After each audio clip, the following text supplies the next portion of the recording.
இப்போ விவேக்லாம் பண்ணுறாங்கல்ல அது மாதிரி. இந்த காரியத்துக்கு நீங்கள் உங்களால் ஸ்னேகாவை கூட முடிஞ்சதுன்னா நீங்கள் சொல்லாமே வந்து 1000 பேர் வந்துடுவாங்க. அதில் 500 பேர் மீடியா வைப்பாங்க. மக்களை விட அதிகமாக மீடியா தான் வந்துடுவாங்க, கேமரா வச்சுக்கின்னு வந்துடுவாங்க. இப்போது ஒன்றும் இல்லை, ஒரு ஸ்டார் அல்லது ஒரு செலிப்ரிட்டி வந்தால் உங்களுக்கு வந்து மீடியா ரீச்ன்றது ரொம்ப ஈஸியாக கிடைச்சிடும். ஆனால்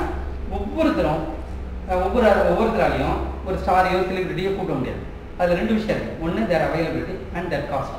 நவடேஸ் ஆல் செலிப்ரிட்டிஸ் அவங்க வந்து சார்ஜ் பண்ணுறாங்க இந்த ப்ரோக்ராம் வர்றதுனால. ரொம்ப அவங்களுக்கு தெரிஞ்சு ரொம்ப நெருக்கமாக இருக்குது, இதை வந்து இவங்க ஜென்யூனாக பண்ணுறாங்க, இவங்களை என்கரேஜ் பண்ணுறது அவங்க கன்வின்ஸ் ஆனால் மட்டும்தான் ஃப்ரீ ஆகிறாங்க, மற்றபடி சார்ஜ் பண்ணுறாங்க.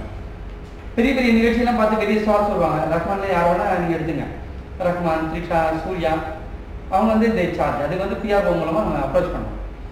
அதுக்கு பின்னாடி வந்து நம்ம வந்து இவங்க எல்லாத்தையும் பணம் வாங்குறாங்கன்னு நம்ம சொல்ல முடியாது. ஒரு சூர்யா வரார் அப்படின்னா நீங்கள் வந்து உங்களுக்கு ஒரு பெரிய கம்பெனி உங்களை ஸ்பான்சர் பண்ணுவோம்.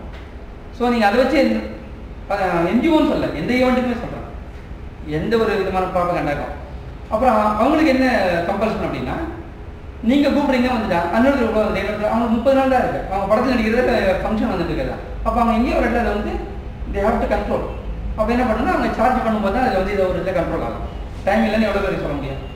ஸோ நான் வந்து எனக்கு வந்து 3 lakhs கொடுங்க, நான் ப்ரோக்ராம் வரேன்னு சொல்லுவேன். அங்கேயே பாதி பேர் வெளியில் போயிடுவோம்.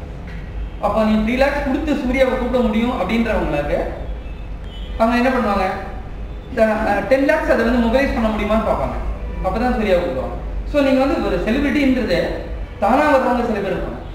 Because they know what you are doing. நீங்கள் பெரும்பாலும் பார்த்தீங்கன்னா பேப்பர்ஸ் 2ஆக பிரிச்சுக்கோங்க. ஒன்று வந்து நியூஸ் ஓரியன்ட், இன்னொன்று வந்து ஃபீச்சர் ஓரியன்ட். நியூஸ்ன்றது வந்து பார்த்தீங்கன்னா நேற்று என்ன நடந்தது, இன்றைக்கி என்ன நடக்குது, நாளைக்கு என்ன நடக்க போகுது, இந்த 3 ஏரியா தான் இருக்கும். ஜெயலலிதா நேற்று என்ன ஆரம்பிச்சாங்க, இன்றைக்கி வந்து என்ன பண்ண போகிறாங்க, நாளைக்கு இல்லை இன்னொருத்தர் வேறு புதுசாக ஆக போகிறாரு, என்ன நடக்குது மாதிரி அதெல்லாம் நியூஸ். ஃபீச்சர்ன்றது வந்து இப்போ நீங்கள் பார்க்கவே பெரும்பாலான என்ஜிஓஸ் யூஸ்ஃபுல்லாக ஒரு விஷயம். ஒரு நம்ம ஆக்டிவிட்டி ஒன்று அழகாக பண்ணியிருப்போம், அந்த ஆக்டிவிட்டி ஒரு பெரிய ஸ்டோரி பண்ணுவாங்க, இல்லை ஒரு இன்டர்வியூ போடுவாங்க, இல்லை வேறு ஏதாவது ஒரு டிஃப்ரெண்ட்டாக பண்ணியிருந்தாங்கன்னா பண்ணுவாங்க. அது மாதிரி ஸ்டோரி சொல்லுங்கள். ஸோ 2 ஆப்ஷன் இருக்குது, 2மே பண்ணலாம். இப்போ வந்து சேஃபாக என்ஜிஓக்கு வந்து இப்போ நீங்கள் வந்து ஒரு ஃபங்க்ஷன் தனியாக வச்சுக்கோங்க. இப்போ வந்து மாப்பா வந்து ஃபங்க்ஷன் எடுத்துறாங்க, தீஷா பற்றி ஃபங்க்ஷன் எடுத்துறாங்க, ஒரு ஸ்காலர்ஷிப் ஃபங்க்ஷன் எடுத்துறாங்க. இந்த மாதிரி ஃபங்க்ஷன்லாம் நடத்துகிறப்ப அதை பேப்பரில் பண்ணுறதுக்கான வாய்ப்பு இருக்குது. சரி, ஒவ்வொருடையும் இப்போ இவ்வளோ காசில் வச்சு ஃபங்க்ஷன் எடுக்க முடியாது, அதுக்காக வேறு என்ன பேப்பரில் பண்ணுற நியூஸ் வாய்ப்பு அப்படின்னா, லைக் ஒரு டிஃப்ரெண்ட்டாக யாருமே பண்ணாத ஒரு விஷயம்